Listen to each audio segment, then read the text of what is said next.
I keep coming back to this one because it will not resolve. It is almost a century old, everyone involved is long dead, and you still cannot say with a straight face who killed Julia Wallace. Raymond Chandler was hooked on it. He thought Wallace could not have done it, and that nobody else could have either. That contradiction is the whole case in one breath. Chandler called it unbeatable, and it will always be unbeatable. Here is what is actually known, with the guesswork flagged as guesswork. The people. William Herbert Wallace was 52, a door-to-door insurance agent for the Prudential in Liverpool. He collected premiums, kept the cash in a box at home, played chess, dabbled in chemistry and the violin, and had one kidney and frequent illness. His wife Julia kept the house and nursed him when he was sick. They had been married about 17 years, had no children, and kept a cat. People who knew them described a quiet, slightly cold couple. One odd footnote that has nothing to do with the murder. Julia had shaved years off her age for a long time. Researchers later concluded she was probably closer to 70 than to the early 50s she claimed. It does not change anything. It just tells you she was good at keeping a secret. The phone call. Monday, 19 January 1931. A man rings the city cafe where Wallace's chess club met. He gives the name R.M. Qualtrough and leaves a message. Would Wallace come the following evening at 7:30 to 25 Menlove Gardens East to talk about insurance? The call was awkward to connect, and the telephone operators who handled it later said the voice was ordinary. The club captain who took the message, Samuel Beatty, remembered it as gruff. Wallace arrived about 20 minutes later, was handed the note, and said he had never heard of any Qualtrough. Two details matter. First, the address does not exist. There is a Menlove Gardens North, a South and a West, but no East. Second, the call was placed from a phone box roughly 400 yards from Wallace's own front door.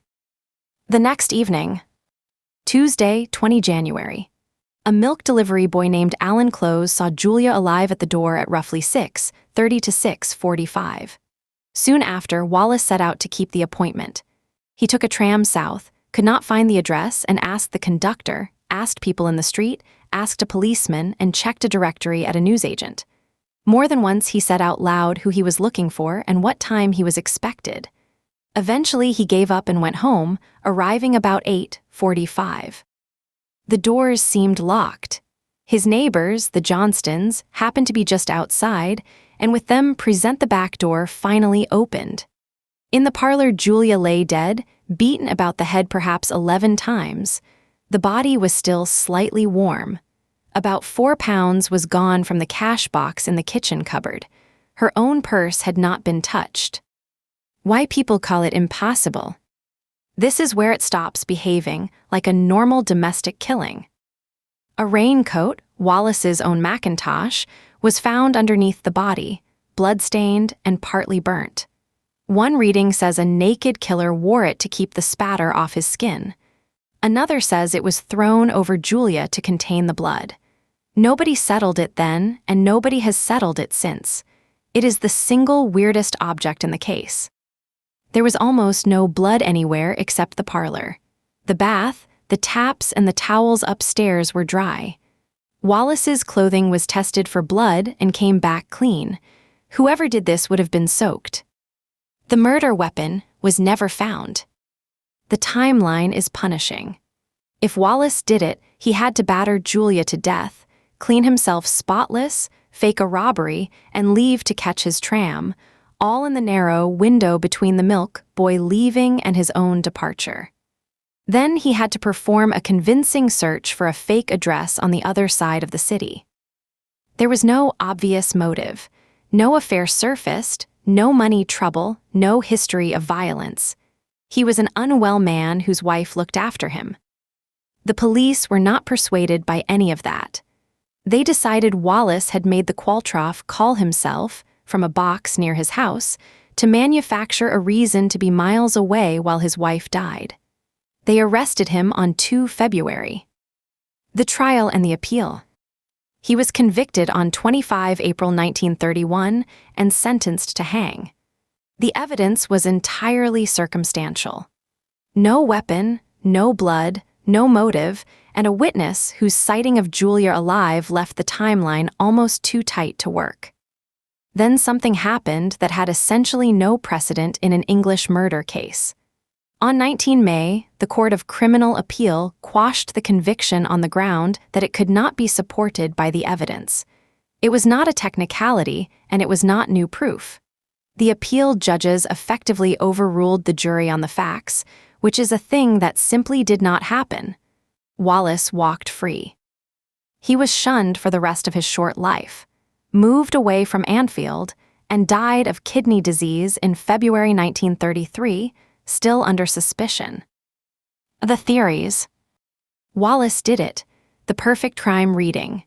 The call from a box a 4-minute walk from his door, the loud performance of asking strangers for directions, the chess club schedule that made his movements predictable.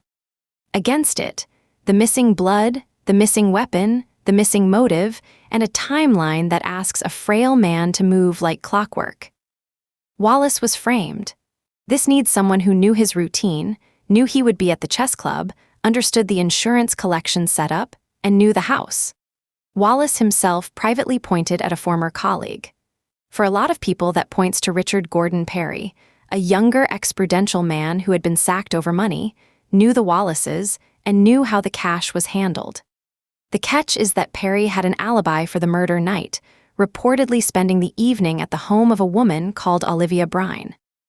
In 1981, 50 years on, a Radio City documentary by the journalist Roger Wilkes aired a claim from a garage worker, John Parks, who said Perry had a car cleaned the night of the murder and that he found a bloodied glove inside it. By then, Perry was dead and could not answer it. Treat that as a late, uncorroborated allegation, not a fact. An accomplice, the version that ties the most knots together. Someone makes the Qualtrough call to set up the alibi while a second person does the killing, possibly a robbery that went wrong when Julia caught them. A key would explain the lack of forced entry and the locked-up house. Crime writers including Dorothy L. Sayers and P.D. James studied the case and leaned toward Wallace being innocent, with James treating the phone call as a setup connected to Perry rather than proof of Wallace's guilt. It is plausible. It is also unprovable.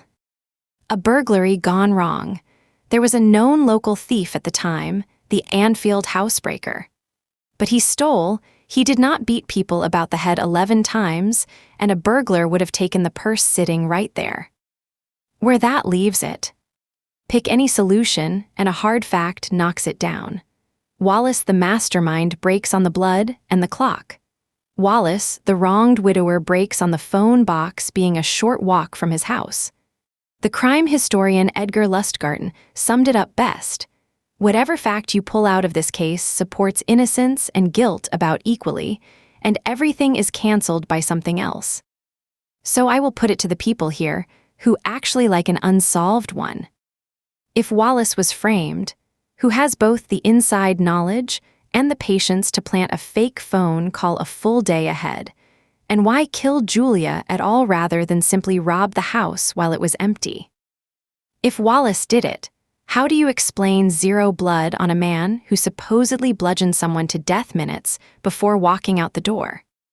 Does the Qualtrough call read to you as a man building himself an alibi, or as someone making very sure Wallace would be far from home and seen being far from home? I am most curious what people make of the Macintosh. It is the one piece nobody has ever explained in a way that fully holds up. Sources: Wikipedia, R.V. Wallace, https://n.wikipedia.org/wiki/R.V. Wallace. Wikipedia, William Herbert Wallace, https://n.wikipedia.org/wiki/William Herbert Wallace. The Julia Wallace Murder Foundation, Case Timeline and Files, https://www.williamherbertwallace.com/general/the murder of Julia Wallace/ Skeptical Inquirer, The Impossible Murder of Julia Wallace, 2021, https //Skeptical Inquirer, org/2021 /10 The Impossible Murder of Julia Wallace / The Unredacted, The Killing of Julia Wallace, An Impossible Murder, https://theunredacted.com/the killing of. Drop your verdict in the comments. Wait, what?